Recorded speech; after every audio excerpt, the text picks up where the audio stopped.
लेकिन इस राजनीति के बीच ममता बनर्जी बंगाल में व्हील चेयर पर घूम रही हैं तो ये बीजेपी के लिए बड़ी परेशानी हो सकती है, क्योंकि ममता बनर्जी पूरा जोर लगाएंगी कि उन्हें लगी चोट से उन्हें चुनावी हमदर्दी मिले, फायदा मिले, और इसके लिए वो तैयारी भी कर चुके हैं।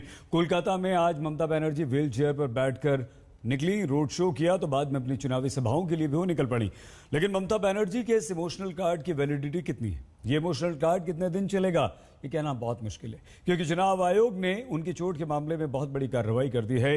राज्य सरकार और पर्यवेक्षकों की रिपोर्ट देखने के बाद यह साफ हुआ है कि किसी साजिश के तहत नहीं, बल्कि सुरक्षा में चूक से ममता बनर्जी को चोट लगी। और मुख्यमंत्री ममता बनर्जी की सुरक्षा में चूक के लिए जिम्मेदार ऑफिसर्स पर आयोग ने जबरदस्त कार्रवाई कर दी। 3 बड़े ऑफिसर्स पर गाज गिरी है, जिनमें मुख्यमंत्री की सुरक्षा इंतजाम को देखने वाले ऑफिसर, जिले के एसपी और डीएम शामिल हैं। अब सवाल यह है कि क्या इसके बाद भी ममता बनर्जी अपनी चोट का चुनावी कार्ड नहीं खेलेंगी?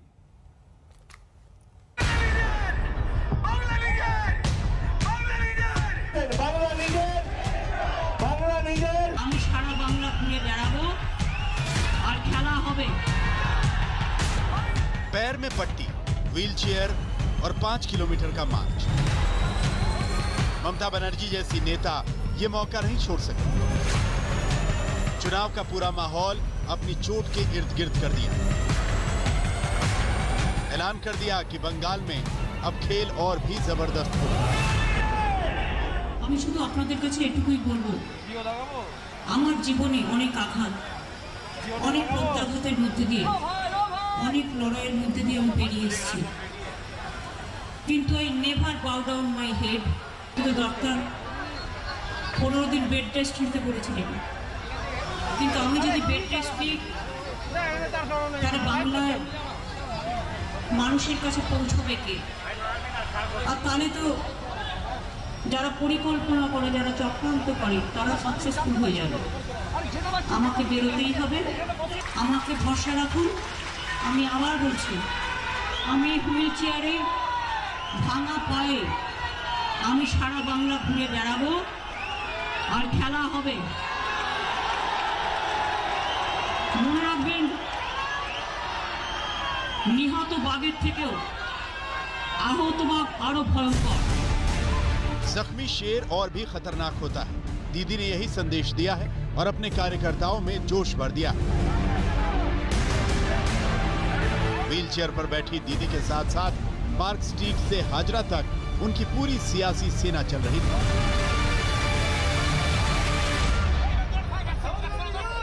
यात्रा शुरू हो गई। हम सोच रहे थे कि शायद वो मंच पे जाए और कुछ कहे, लेकिन वो मंच पे नहीं गई और सीधा उनको बाहर लेके आया गया है। मैं देख सकता हूँ आगे एम्बुलेंस भी रखा गया है, मीडिया का जवाब आप देख सकते हैं, भीड़ देख सकते हैं, और जो तृणमूल समर्थक है उनके उत्साह भी आप खासा देख सकते हैं।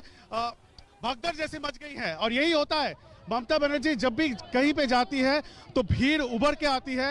इस तरह से भगदड़ आप देख सकते हैं। जो पुलिस कर्मियां हैं वो किस तरह से रस्सी लगा रही है। ममता बनर्जी को चोट लगे कई दिन हो गए और वो व्हील चेयर पर बैठकर प्रचार में जुट गई। व्हील चेयर पर ही कोलकाता में ये रोड शो किया और खत्म भी हाजरा मोड़ की उस जगह पर किया जहां उन पर सीपीएम के जमाने में हमले हुए थे।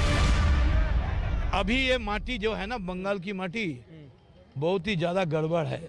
इसमें ज्यादा खेलने को मत करो, ज्यादा खेलने को कोशिश मत करो, क्योंकि इस बार जो खेला होगा ना, ये आखिरी खेला। आप एक बात सुना था ना शोले का, ठाकुर ये हाथ मुझे दे दे ठाकुर। देखिए, बंगाल की नया स्लोगन है, अमित मोदी कांदबे जाबे शेषेर खेला सेदिन हबे। Oh lovely. ममता बनर्जी अपनी पुरानी पॉलिटिक्स को रिपीट कर रही है, बस उनके सामने अब चैलेंज दूसरा है, सियासी दुश्मन दूसरा है। अपनी चोट से बने नए माहौल में वो आक्रामक बीजेपी के सामने अपने लोगों को बड़ा संदेश दे रही है।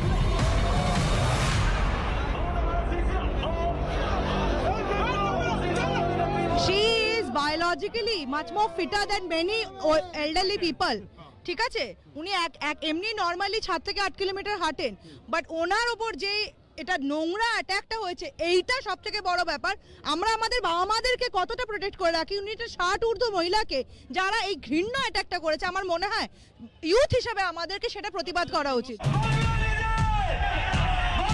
अब व्हीलचेयर से दीदी तेज चुनावी दौड़ लगाना चाहती है। और बीजेपी को रेस में पछाड़ना चाहती। ये बात अलग है कि अब ये सामने आ चुका है कि उन पर हमला नहीं बल्कि उनके साथ हादसा हुआ था। चुनाव आयोग को मिली रिपोर्ट्स के मुताबिक सुरक्षा में चूक की वजह से ममता बनर्जी को पैर में चोट लगी थी। 2 पर्यवेक्षकों और राज्य के मुख्य सचिव की रिपोर्ट देखने के बाद चुनाव आयोग ने कार्रवाई की है। मुख्यमंत्री की सुरक्षा व्यवस्था देखने वाले आईपीएस विवेक सहाय को डायरेक्टर सिक्योरिटी के पद से हटाकर निलंबित करने को कहा गया है। 1 हफ्ते में उनके खिलाफ आरोप तय करने को कहा गया है। पूर्वी मिदनापुर के डीएम विभू गोयल का ट्रांसफर कर दिया गया। उनकी जगह आईएएस स्मिता पांडे को नियुक्त किया गया है। पूर्वी मिदनापुर के एसपी प्रवीण प्रकाश को तत्काल निलंबित कर दिया गया। उनकी जगह आईपीएस सुनील यादव को जिम्मेदारी दी गई। सीएम के साथ हादसे में और जो भी जिम्मेदार अधिकारी और सुरक्षा कर्मी हैं, उन पर भी 3 दिन के अंदर एक्शन लेने को कहा गया है और मुख्य सचिव से यह सुनिश्चित करने को कहा गया है कि इस मामले में जांच 15 दिन में पूरी हो जाए। लेकिन सवाल यह है कि चुनाव आयोग की इस कार्रवाई के बाद भी क्या दीदी अब अपनी चोट पर बात नहीं करेंगी और चुनावी माहौल नहीं बनाएंगी? और क्या उनकी चोट से वोट युद्ध नहीं होगा जो पिछले 3 दिन से चल रहा है? वो सहानुभूति प्राप्त करना चाहते थे कि विपक्ष ने मुझे मारा, पहले बंगाल की बेटी, फिर बंगाल की बेटी को मारा, ऐसे श्रृंखला उनकी चलने वाली थी शायद। पर मैं मीडिया को धन्यवाद देना चाहता हूँ कि उस श्रृंखला को उन्होंने ब्रेक कर दिया और उनका षड्यंत्र उजागर हो गया। उन्होंने कहा कि मुझे 5-6 लड़कों ने धक्का दिया, बाकी उनका ही एडमिनिस्ट्रेशन, उनके ही सीएस ने जो चुनाव आयोग को रिपोर्ट दी है उसमें कहा कि ऐसी कोई घटना नहीं हुई, ये एक दुर्घटना है। और इससे ममता जी का चेहरा बेनकाब हो गया जनता के सामने। अब वो भले ही चेयर पर बैठकर, व्हील चेयर पर बैठकर सहानुभूति प्राप्त करने के लिए जनता के बीच में जाए, पर ऐसे कॉन्फ्रेंसी करने से सहानुभूति नहीं मिलती। दीदी पब्लिक जो है ना, कुछ दिन के लिए हो सकता है कि भटक जाए। 10 साल से वो भटक रही है ना। उनके परिवर्तन से परित्राण मिलने का समय आ गया है। अब व्हील चेयर हो या ना कार्ट व्हील हो, कुछ भी हो, इससे आप पब्लिक का सिंपैथी जो है वो नहीं कर सकते। ये सिंपल सी बात है। अब भले ही ममता की चोट को हादसा मान लिया गया, लेकिन इससे दीदी और टीएमसी को अब कोई फर्क नहीं पड़ेगा। उन्होंने व्हील चेयर पर बैठकर चुनावी संदेश दे दिया है और वो अब इसी पर प्रचार करने आज से निकल पड़ी। पौलमी साहा के साथ इंद्रजीत कुंडू, आज तक। नमस्कार, मैं हूं अंजना ओम कश्यप। हमें उम्मीद है ये वीडियो आपको पसंद आया होगा। लेटेस्ट खबरों के लिए यूं ही देखते रहिए आज तक और इस वीडियो के पसंद आने पर लाइक, शेयर एंड सब्सक्राइब करना ना भूलें।